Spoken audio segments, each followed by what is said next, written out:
paulapalais.com. Bonjour, notre revue cette semaine commence avec le dossier élections et cette nouvelle concernant le corps groupe qui salue les efforts en cours.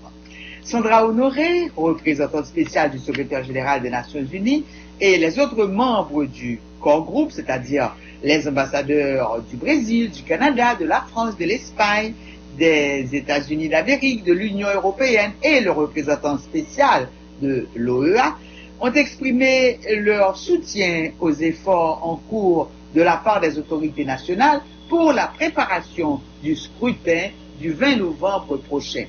Les membres du corps groupe encouragent le CEP, le Conseil électoral provisoire, et le gouvernement haïtien à poursuivre leur travail afin de créer les conditions techniques, politiques et sécuritaires nécessaires au bon déroulement d'élections transparentes, équitables, inclusives et crédibles dans un climat apaisant dans le pays, avec une attention particulière pour les départements les plus touchés par l'ouragan Mathieu. Ils prennent également note de la réouverture de la campagne électorale et encouragent toutes les parties prenantes à participer de manière constructive au processus électoral. Toujours élection, signalons une mesure judiciaire innovante contre les fauteurs de troubles. Lundi, c'est Jean Danton Léger, il est le commissaire du gouvernement de Port-au-Prince, qui a déclaré la lutte aux fauteurs de troubles qui envisageraient de perturber le scrutin du 20 novembre prochain en créant une mesure judiciaire tout à fait innovante. Il s'agit de tribunaux mobiles qui seront là pour arrêter, juger, condamner sur place le jour même ceux qui oseront défier la loi.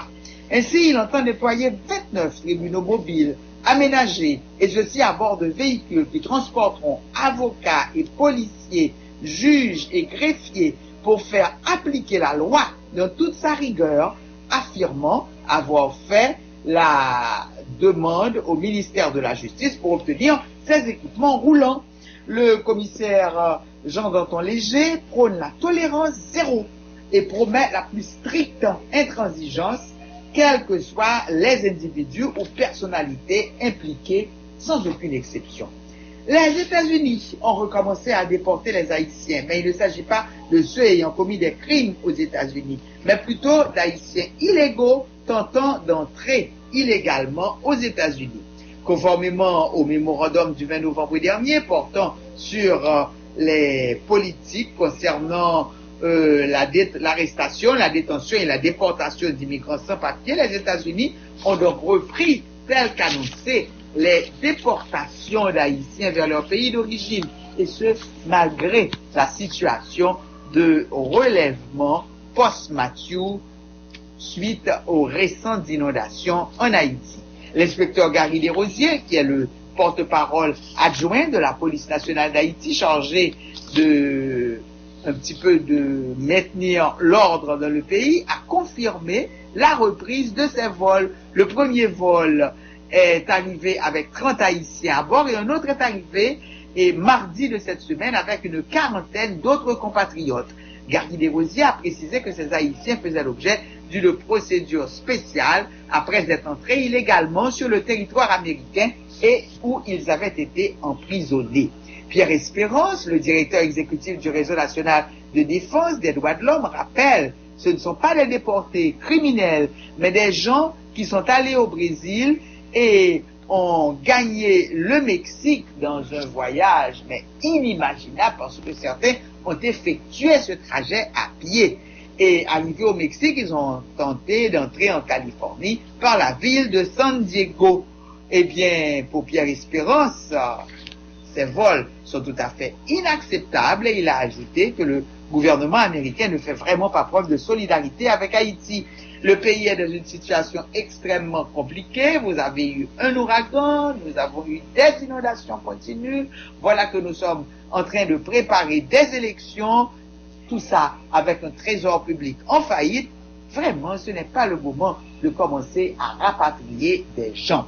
Suite à la reprise des expulsions des ressortissants haïtiens des États-Unis, la Congresswoman a déclaré le mercredi 9 novembre Plus tôt aujourd'hui, le département de la sécurité intérieure montre son manque de cœur. Au lieu de donner le statut de protection temporaire, le TPS, à ces Haïtiens, eh bien, on les déporte, on les retourne chez eux. Et puis, il y a également les déclarations de l'avocat s'occupant des questions d'immigration, l'avocat de Floride, Steve Forrester, qui, lui, a poussé des hurlements en voyant et en constatant que ces déportations avaient recommencé, tandis que femmes haïtiennes dans Miami multiplient les manifestations, tout ça pour protester contre la reprise de ces déportations.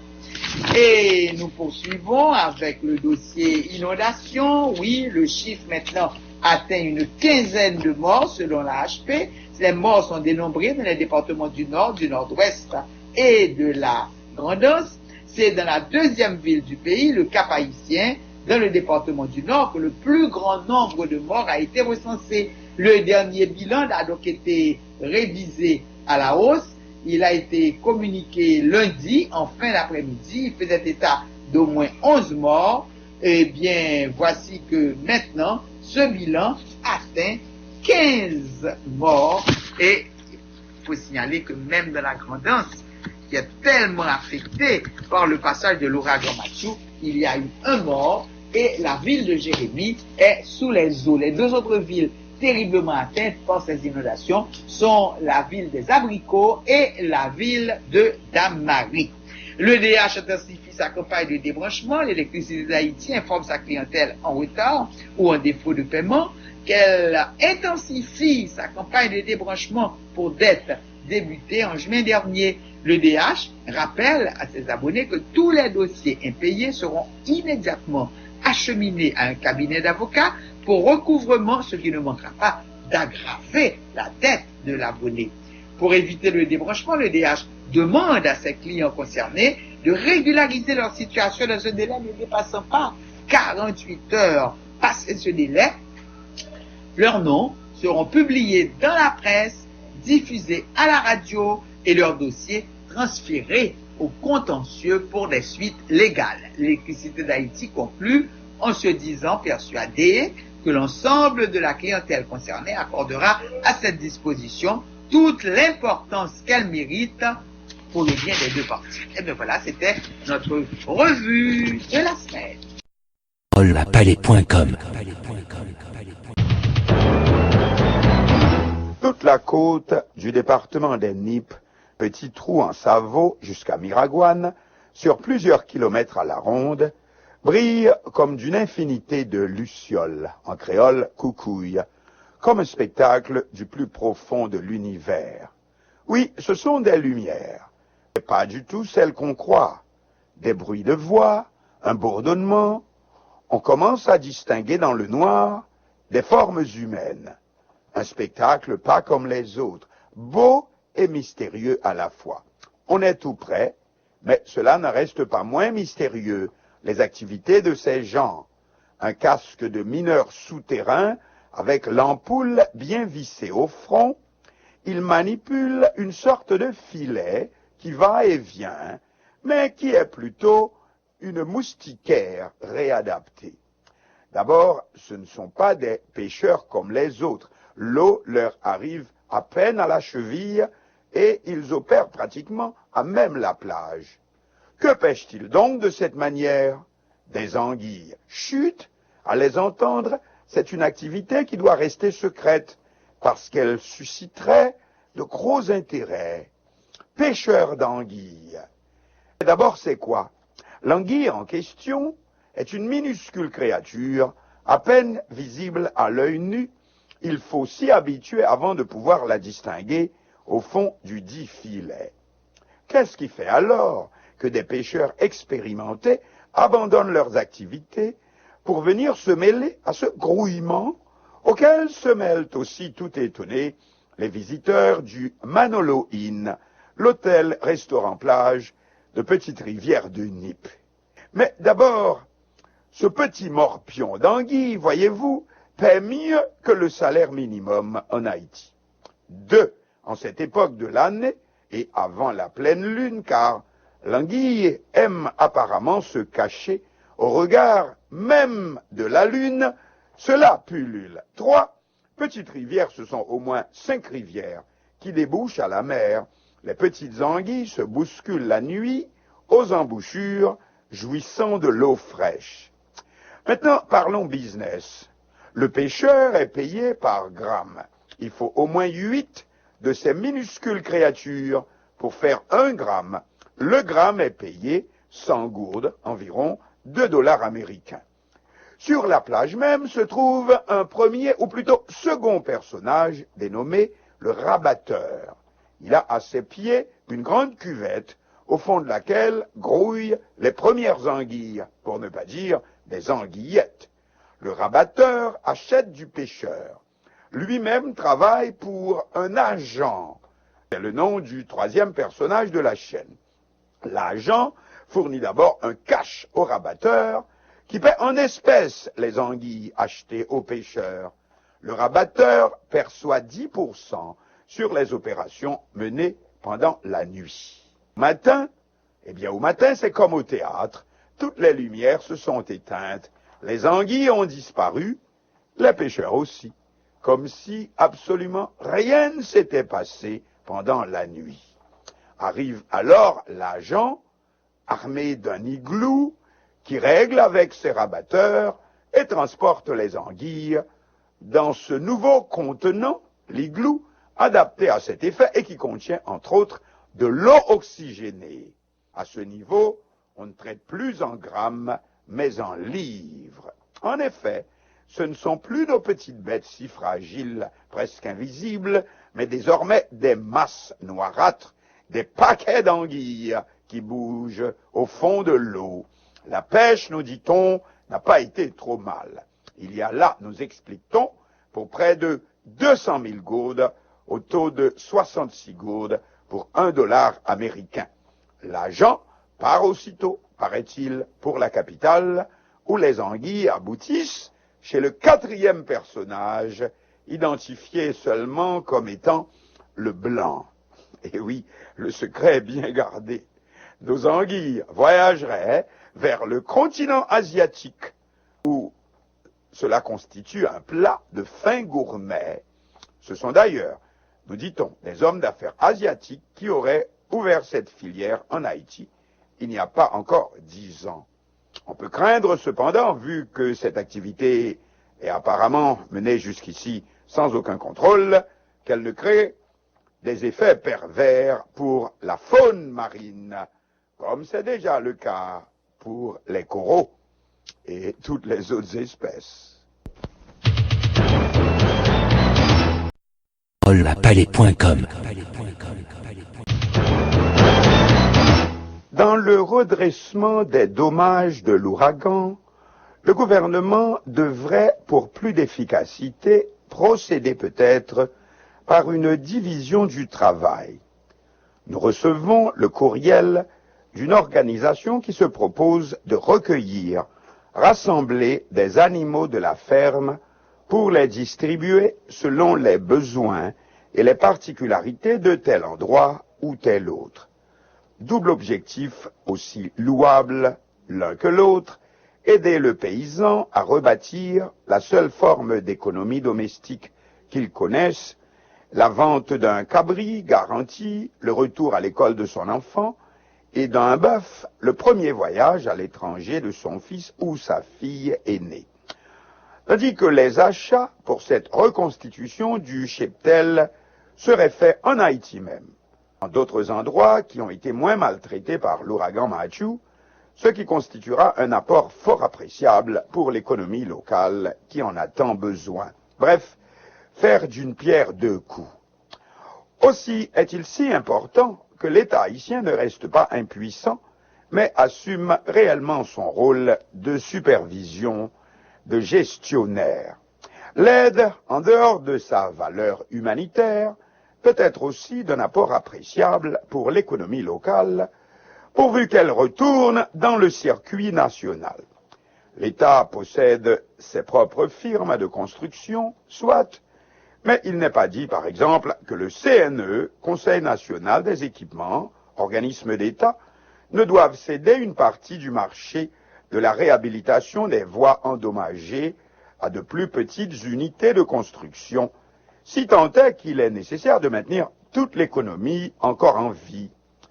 L'État parle beaucoup de création d'emplois, mais il ne peut pas créer tous les emplois. Et d'ailleurs, économiquement, il n'est pas sain que ce soit lui. Sinon, on risque le dirigisme économique. Dans un moment de grande urgence, les organismes nationaux de gestion économique ou technico-économique, les BMPAD, UCLBP, FAES, etc., ont leur rôle, comme par exemple pour remettre tout de suite sur pied des bâtiments publics et surtout des écoles, outre que ces dernières doivent aussi servir de centre de vote le 20 novembre prochain. Mais le reste devrait être la priorité des firmes privées et non rester éternellement un monopole étatique.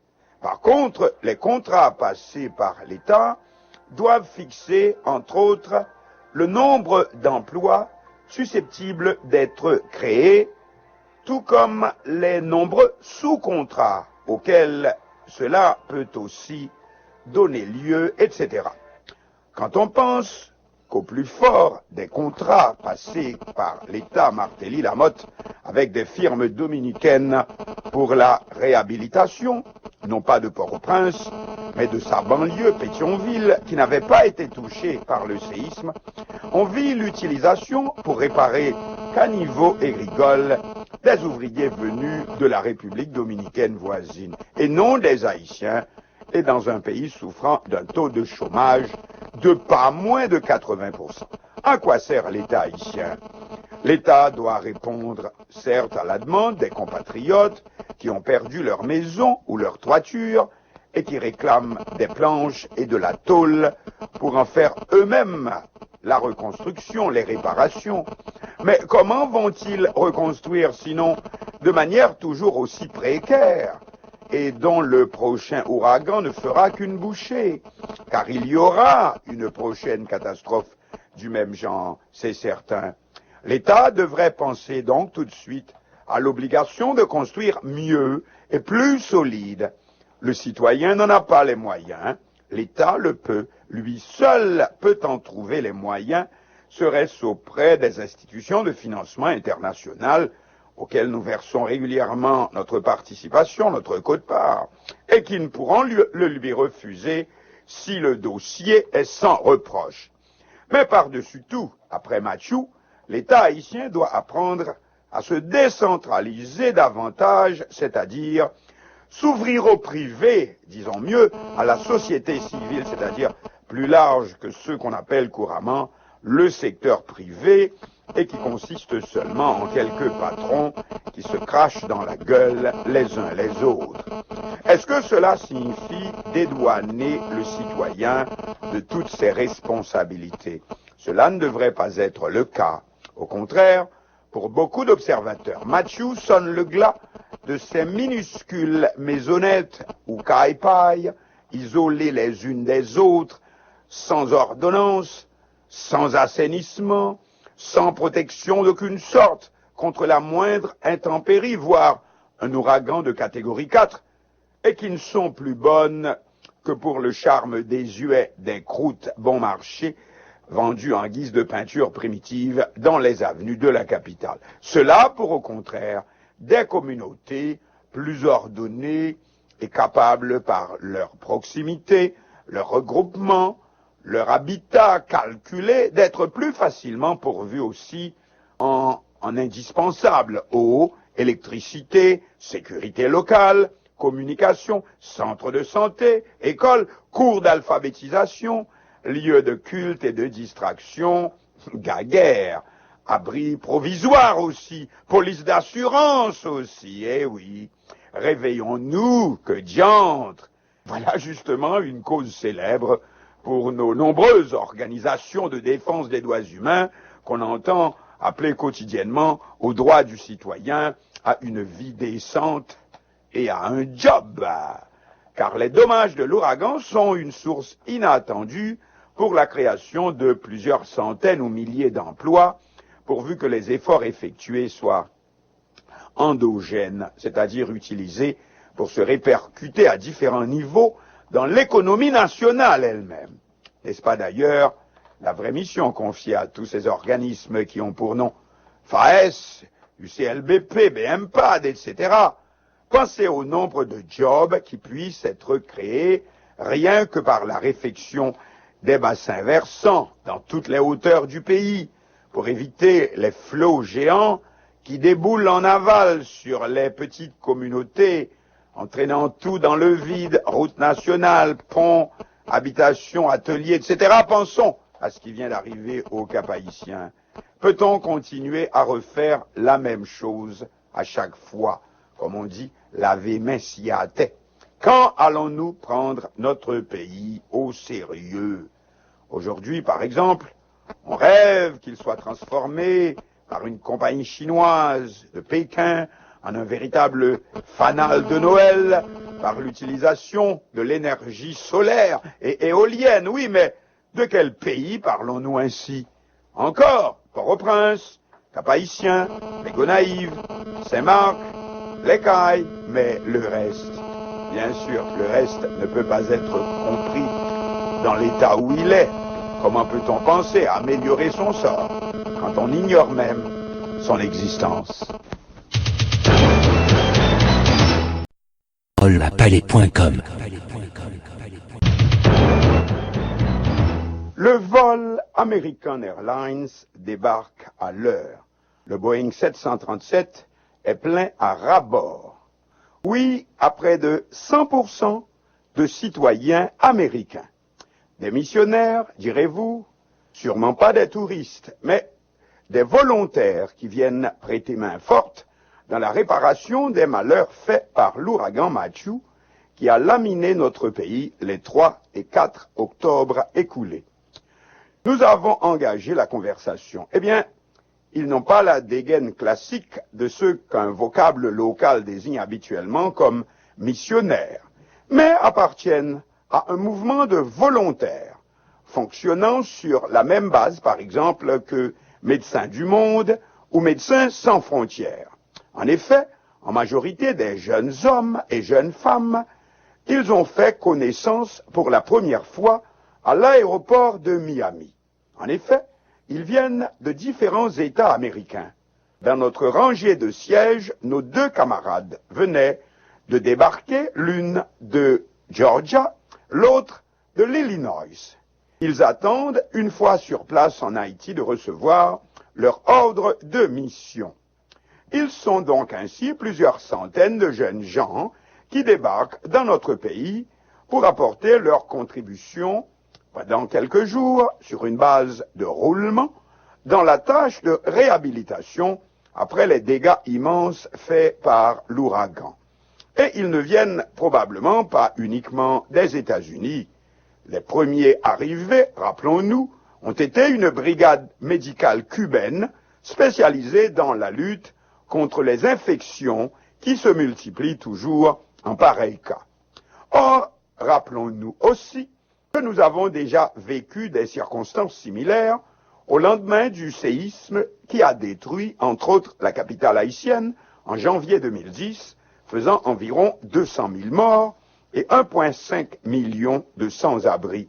Selon des statistiques d'organismes spécialisés, les dégâts de l'ouragan Matthew aujourd'hui touchent plus de 2 millions de compatriotes, mettant 1,4 million en urgence extrême.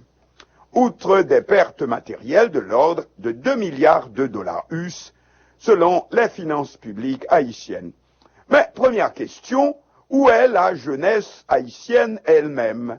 Des appels isolés d'institutions d'enseignement ou syndicales ou autres, mais aucun mouvement d'envergure, ni d'envergure nationale, n'a encore été remarqué. Après le séisme de 2010, on vit s'élever un grand mouvement de solidarité, mais qui, à cette époque aussi, n'a pas bénéficié d'un encadrement national, celui-ci nécessaire dans un pays où la politique a pris le pas sur la motivation sociale ou même sociétale. Et quelle politique! Dans un pays surtout où les grands élans de solidarité nationale ont été sévèrement réprimés, stoppés net, par exemple au lendemain de la chute de la dictature sanglante des Duvalier en 1986, de peur que la révolution internationale, à l'époque le communisme, ne s'en empare. C'est donc, plus encore qu'à l'État, à la société civile, entendez par là mouvements religieux, civiques, tout ce qui touche la population au plus profond, qu'il reviendrait d'en faire en ce moment l'essentiel de sa mission. C'est un grand défi, mais qui ne semble pas avoir encore effleuré notre esprit, nos grands esprits. Mais au-delà de nos jeunes, il y a aussi le comportement de ceux-là même qui bénéficient de ce mouvement humanitaire international. Parce que le peuple, lui non plus, n'y comprend goutte. Ainsi, en janvier 2010, on y revient, on vit des volontaires internationaux en train de débarrasser des décombres des maisons de particuliers pendant que ces derniers restent assis à regarder, probablement parce que rien ne leur avait été expliqué. On ne peut uniquement compter sur l'État, dont nous ne connaissons que trop les faiblesses, quelque bonne volonté qu'il puisse y mettre à l'occasion. Mais le rôle de l'État n'est pas non plus de garder toute l'initiative par devers lui, que de lancer de nouvelles pistes. À cet égard, on nous apprend que lors du passage dans notre pays du cyclone Hazel en 1954, au moins 1000 morts, eh bien, ce sont les scouts et guides d'Haïti qui ont joué le rôle que viennent remplir aujourd'hui dans la Grand'Anse ces brigades de volontaires internationaux. Alors, Paulapalais.com.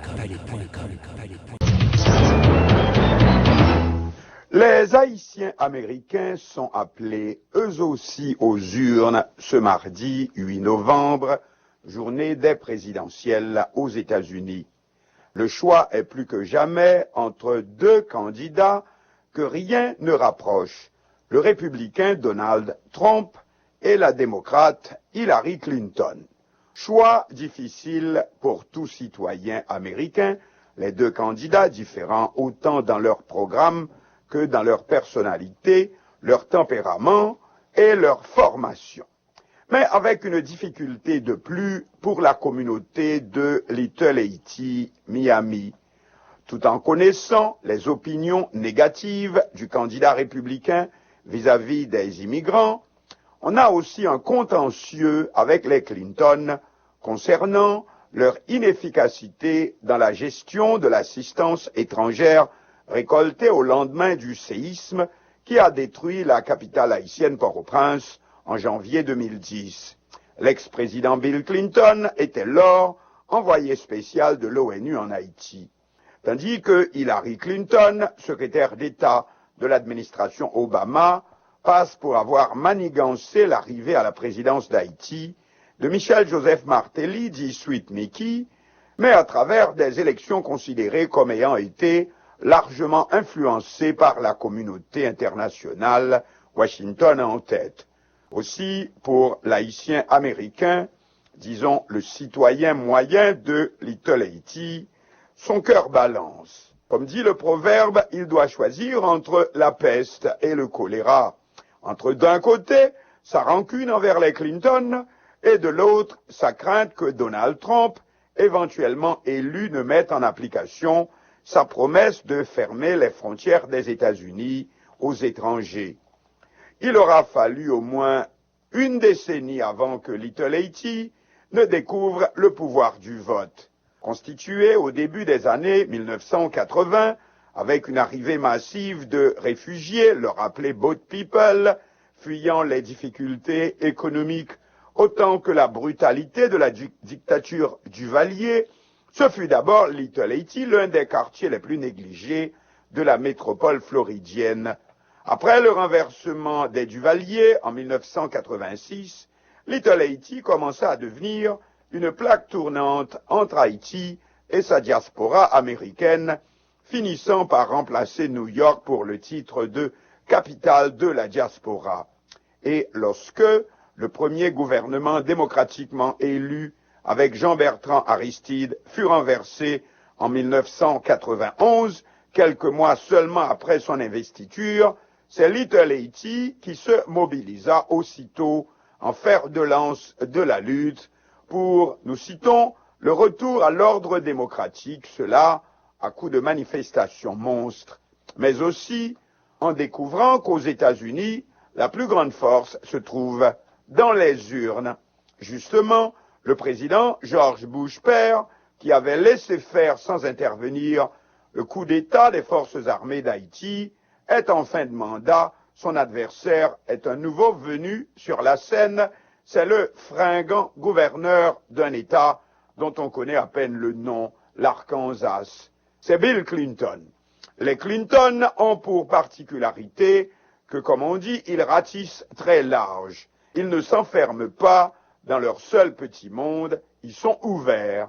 Les Haïtiens américains, déjà bien imbus du système, se mettent à sensibiliser Little Haiti en faveur du candidat démocrate. Ce sera le premier vote collectif des Américains d'ascendance haïtienne, collectif, c'est-à-dire en tant que communauté, même contre la dictature du Valier, qu'on n'y était point parvenu. L'élu, Bill Clinton, a entendu le message. Aristide descendra d'un hélicoptère dans la cour du Palais national à Port-au-Prince, même 3 années après son renversement, escorté de plusieurs milliers de mérines. Le reste, c'est l'histoire. Cependant, les Clinton, semble-t-il, arrivent mal à se séparer d'Haïti. La petite histoire veut d'ailleurs que c'est dans notre petit pays que le couple avait passé sa lune de miel. Le vote haïtien va se réveiller également devant la perspective d'un noir pouvant être élu président des États-Unis. 2008, cependant, c'est une autre génération de la communauté qui entre en scène. Ce sont nos collégiens et nos universitaires, et ils participent à la campagne porte à porte qui a été le secret de la victoire de Barack Obama. Aujourd'hui donc, oui, aujourd'hui même, ce mardi 8 novembre 2016, Little Haiti s'interroge entre la peste et le choléra. Que choisir? Eh bien, ni l'un ni l'autre. Il faut voter. Il faut aller voter ce mardi 8 novembre avant la fermeture des bureaux de vote, mais pas sur cette base-là.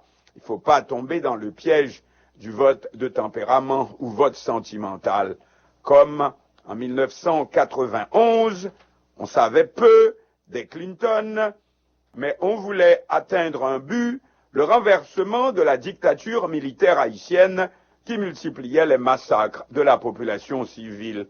Aujourd'hui également, il faut voter en vertu des intérêts propres, profonds de la communauté haïtienne, et ce n'est pas Hillary Clinton, quels que soient les reproches que nous pouvons nourrir à l'endroit du couple Clinton sur un plan personnel, disons, haïtiano-haïtien, mais cela doit rester secondaire par rapport aux menaces qu'un certain candidat républicain, dont il est inutile de mentionner le nom, comme dit le proverbe haïtien, nous papes non mais non pour ne pas détourner, qu'il fait peser sur l'existence même de notre communauté et même de notre pays d'origine. Ce monsieur Trump n'a que mépris pour les immigrants, voire pour ceux venant d'un pays aussi pauvre et donc à ses yeux totalement négligeable que le nôtre. Que nous faut-il de plus, tout en gardant à l'esprit que, des fois qu'elle était élue, Hillary Clinton a une dette importante envers Haïti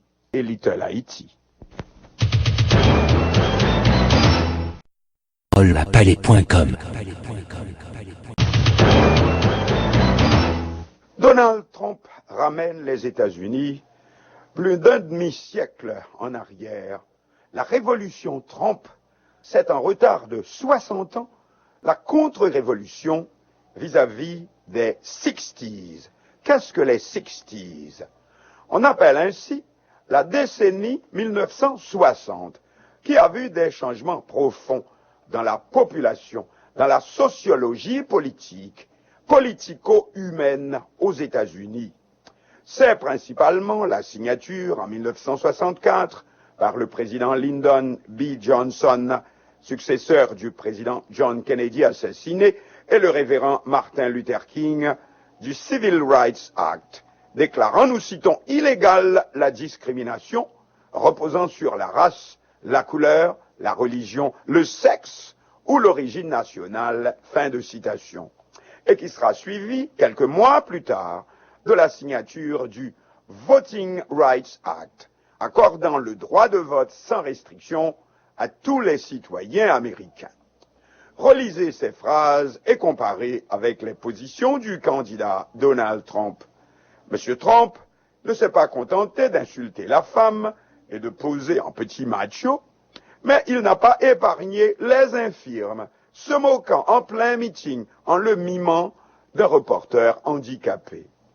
C'est aussi en 1963 que Betty Friedan publie Le deuxième sexe, ouvrage charnière de la lutte féministe américaine. M. Trump en est encore quant à lui à ce qu'on appelait la femme objet. N'est-ce pas ainsi qu'il fait sa fortune, casino et concours de beauté? Oui, c'est aussi grâce à la révolution des 60s, si l'immigrant légal et même illégal pour un bon nombre, dans ce pays où pendant la Seconde Guerre mondiale, 1939-1945, on n'avait pourtant pas hésité à enfermer dans des camps les immigrants japonais comme s'ils étaient tous responsables de l'attaque de Pearl Harbor, 7 décembre 1941. Oui, si aujourd'hui l'immigrant voit ses droits respectés, y compris celui de rechercher sa part du rêve américain. Tout cela, on le doit aux 60s, décennie de lutte par excellence et qui imprégnera aussi toute la culture américaine en littérature, On the Road, Jacques Kerouac, De sang-froid, Truman Capote, en philosophie, Message et massage de McLuhan, Angela Davis, poésie et musique, Joan Baez, Jimi Hendrix, Bob Dylan justement, qui vient de remporter le prix Nobel de littérature 2016. L'Académie de Stockholm sait très bien pourquoi elle a fait ce choix même cette année, même si le Nobelisé lui-même sur le coup a dit ne pas avoir compris avant de se raviser. Et puis aussi, bien sûr, le cinéma, qui désormais ne filmera plus jamais comme avant, sans parler du festival de Woodstock, etc. Mais rappelons-nous aussi comment, à la fin de Easy Rider, les deux gentils jeunes hommes, fumeurs de hashish, dont Peter Fonda dans le rôle de sa vie, se font abattre à coups de fusil par des villageois goguenards, dans un rappel que Joe, c'est aussi l'Amérique, comme aujourd'hui Donald Trump, qui n'a qu'un seul programme, comme la plupart de ses fanatiques, c'est retourner la pendule en arrière de 60 ans. Ne sont plus à démontrer ses conceptions vis-à-vis de la femme et de l'immigrant, à chaque fois dans l'hilarité générale de ses troupes. Chaque fois qu'il a parlé du noir américain, on dit plutôt aujourd'hui afro-américain, quand lui semble être toujours au nigger, c'est toujours pour revenir, disons, à autant n'importe le vent. Vous êtes toujours parmi les plus pauvres, qu'est-ce que cela vous a rapporté de voter pour les démocrates? Trump ne voit pas l'afro-américain qui a fait l'université, Dieu merci, grâce aux 60s, qui est aujourd'hui un cadre important au département d'État ou à Wall Street. Il ne voit pas le couple présidentiel Barack et Michelle Obama. Justement, il le voit. Et cela explique aussi le phénomène Trump. On va y arriver. Juste avant les élections de ce mardi 8 novembre, il a soulevé une dernière polémique. Il a mis dans la tête de ses partisans que les élections peuvent être truquées. Attention, gardez les yeux ouverts, veillez yo! On n'a jamais entendu, du moins depuis les temps modernes, que des élections aux États-Unis aient pu être ou auraient été manipulées en faveur de tel candidat ou tel autre. Or, les fanatiques de Trump semblent prendre son mot d'ordre au sérieux. Eh bien, notre petit doigt nous dit qu'il s'agit là aussi, de la part de ce candidat d'un autre âge, de la même tactique du diviser pour régner, consistant à monter une partie de la population américaine, en l'occurrence le citoyen blanc, qui peut en effet se sentir floué par la montée en droits civiques et politique gagnée par les minorités, donc à dresser la population dite WASP, White Anglo-Saxon protestants, contre les nouveaux votants issus des 60s, ou immigrants plus ou moins de fraîche date, comme les hispaniques, principalement les Mexicains, les premiers contre lesquels M. Trump s'est déchaîné, voleurs, violeurs, trafiquants de drogue, promettant de construire un mur pour empêcher leur arrivée aux États-Unis et qu'il en ferait payer la construction par le Mexique lui-même, etc. Eh bien, contre qui pense-t-on Donald Trump met ainsi en garde pour l'intégrité des élections, si ce n'est contre les électeurs mexicains-américains, tous ceux issus de l'immigration, ainsi que des 60s. Trump est donc contre le Voting Rights Act. Selon lui, le vote doit être réservé, comme avant les années 60, à une seule catégorie de citoyens, les WASP, White Anglo-Saxons protestants. Qu'il soit lui-même d'origine allemande n'y change rien. Et d'ailleurs, un autre exemple fameux, n'est-ce pas, c'est Hitler. Il n'était pas allemand, mais autrichien de naissance. Mais passons. Tenez-vous-le pour dit, si ce n'est pas lui le vainqueur, les élections ne sont pas bonnes. Alors, c'est lui ou rien. Il a dit, on l'a entendu à la fin du troisième et dernier débat qu'il a opposé à sa rivale démocrate Hillary Clinton, faisant trembler la classe politique américaine, que s'il n'est pas élu ce mardi 8 novembre 2016, il n'acceptera pas les résultats des urnes. Autre chose, et qui plus est, sa rivale Hillary Clinton est elle aussi un produit des 60s, la première femme à être aussi proche du titre de chef de la Maison Blanche, une femme Commander-in-Chief. Pour Trump et ses semblables, quelle abomination! Et si on en doutait, Hillary a donné à sa fille le nom d'une populaire chanson des années 60, des 60s, Chelsea Morning, de Johnny Mitchell, 1969. Enfin et surtout, s'il n'y avait Obama, il n'y aurait pas eu de candidat finaliste Donald Trump. C'est même, sans le dire, la présence de Noirs à la Maison-Blanche et le ressentiment soulevé chez une catégorie d'Américains, en majorité des citoyens blancs moyens, qui a carburé le phénomène Trump et a permis à ce mouvement inattendu et qui a pris de court encore plus le Parti républicain lui-même d'arriver jusque-là. C'est là une première tentative d'explication de ce phénomène. Eh bien, pour le reste, attendons les élections, c'est pas loin. C'est demain, 8 novembre.